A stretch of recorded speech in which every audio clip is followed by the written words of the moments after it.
इस 8 महीने की गर्भवती को निकाल दिया था 3 तलाक देकर कि उनके वारंट भी हो चुके हैं, कोर्ट में केस चल रहा है, लेकिन वो तारीखों पे नहीं आता। ये प्रदीप शर्मा नाम का जो पत्रकार है, फर्जी पत्रकार, ये साथ में मिलकर उल्टे सीधे केस लगाने की धमकी देता है। उसको, इनकी सास को और इसके हस्बैंड जुनेद को बिल्कुल भी रहम नहीं आ रहा है। प्रदीप शर्मा नाम का जो पत्रकार है, आज तक न्यूज चैनल का नाम लेता है। जिस तरह से वो चल रहा है, इस तरह से तो पत्रकारिता पे भी विश्वास उठ जाएगा। एसएसपी कार्यालय हमें आना पड़ा क्योंकि ये मेरी छोटी बहन है अफशा। इस 8 महीने की गर्भवती को निकाल दिया था 3 तलाक देकर, उसके साथ मारपीट हुई, बच्चा भी मायके में ही पैदा हुआ और उसके बाद अब तक इतना परेशान किया रखा है कि उनके वारंट भी हो चुके हैं, कोर्ट में केस चल रहा है, लेकिन वो तारीखों पे नहीं आता, तारीखों पे भी नहीं आता। और अब अपनी इसकी सास रिहाना के साथ मिलकर नए नए झूठे फर्जी मुकदमे फंसा रहा है। ये प्रदीप शर्मा नाम का जो पत्रकार है, फर्जी पत्रकार, ये साथ में मिलकर उल्टे सीधे केस लगाने की धमकी देता है और खुद इतने सारे उसके ऊपर ब्लेम है, इतनी सारी उसके खिलाफ कंप्लेन है जो हमारे पास सारे एविडेंस के रूप में मौजूद हैं। इस तरह से परेशान किया जा रहा है। ये बच्चे अपना पेट कैसे पाल रही है, अपने छोटे से बच्चे को लेके पाल रही है, किस तरह से आगे बढ़ रही है, उसको, इनकी सास को और इसके हस्बैंड जुनेद को बिल्कुल भी रहम नहीं आ रहा है। कोर्ट में तारीखों पे नहीं आ रहा है और इतना परेशान कर रहा है। प्रदीप शर्मा नाम का जो पत्रकार है, आज तक न्यूज चैनल का नाम लेता है। हमने वहाँ पता किया, आज तक वालों ने बिल्कुल मना कर दिया कि नहीं, यहाँ पर कोई नहीं है, हम इसके लिए ऊपर तक भी जाएंगे, हेड ऑफिस जाएंगे। ये बहुत परेशान कर रहा है और इसके साथ एक कोई और पत्रकार भी है जो इस बच्ची को परेशान कर रहा है और झूठे मुकदमे में फंसाने की धमकी देता है। रंगदारी तक के उसके ऊपर केस दर्ज है। जिस तरह से वो चल रहा है, इस तरह से तो पत्रकारिता पे भी विश्वास उठ जाएगा। सिर्फ जो केस चल रहा है 2019 में इसका, अफशा का, उस केस में वो तारीखों पे जब जुनेद नहीं आ रहा था, लगातार धमकियां इसको मिल रही थी। ये बाहर जाती है जॉब करने, इसका पीछा किया जा रहा था, परेशान किया जा रहा था। उसके बाद ये प्रदीप शर्मा नाम का पता नहीं कहां से आया है और उसके साथ एक और अज्ञात पत्रकार है जिसका मैं नाम अभी नहीं जानती हूँ।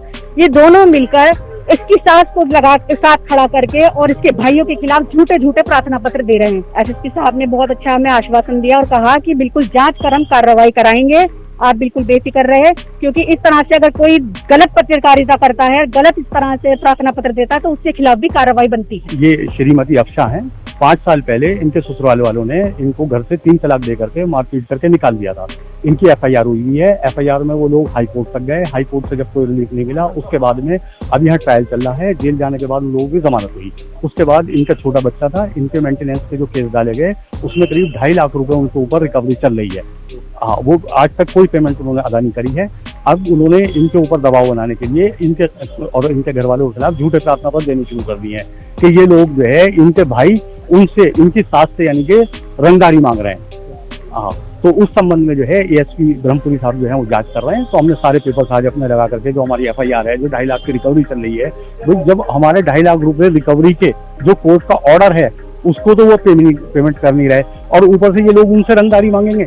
अब उनका जब इन पे दबाव बनाने के लिए, प्रेशर बनाने के लिए कि मुकदमे ये लोग वापस लेने, जब कोई बस नहीं चल पाया, कोई फर्जी पत्रकार उन्होंने मिला, उन्हें प्रदीप शर्मा नाम से, उसने भी जो है इनके साथ में मिलके और उनसे कुछ जो भी आपस में उन्होंने बात करके, उसने भी एक झूठी एफआईआर इनके भाइयों के खिलाफ करा दी है कि साहब ये लोग जो है इसकी सास से रंगदारी मांग रहे हैं, जबकि रंगदारी मांगने का कोई मतलब नहीं होता। तो यही सारी बात हमने आज कप्तान साहब से मिलकर के उनको बताई है।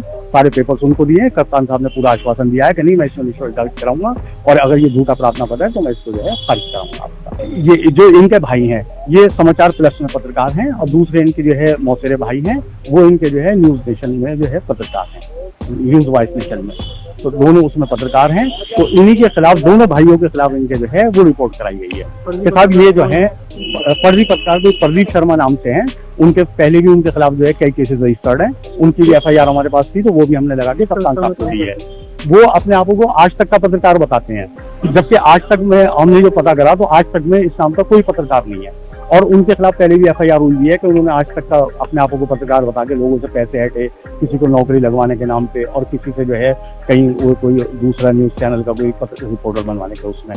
तो जी, आपकी बात जी एसएसपी साहब से मेरी बात हुई इस बारे में, पूरी घटनाक्रम से उनको अवगत कराया, सारी बात बताई। उन्होंने पूरा आश्वासन दिया है कि मैं इसमें जांच कराऊंगा और जांच करा के और जो भी इसमें जो है कार्रवाई होगी, निष्पक्ष कार्रवाई मैं वो करूंगा। और जो एप्लीकेशन झूठी दी गई है, क्योंकि मतलब एक बहू के भाई सास से क्या रंगदारी मांगेंगे, कोई प्रश्न ही उत्पन्न नहीं होता। प्रदीप शर्मा ने भी अपनी तरफ से इनसे छेड़छाड़ करके और अपनी तरफ से एक रिपोर्ट करा दी इनके अगेंस्ट, खुद ही जाकर के कि साहब ये जो है अपनी बहन की सास से रंगदारी मांग रहे थे, मैं उसका खुलासा करने वाला था, इसलिए जो है मैंने रिपोर्ट करा रहा हूँ, मेरे साथ वो करी, जबकि उनका कोई मतलब नहीं है।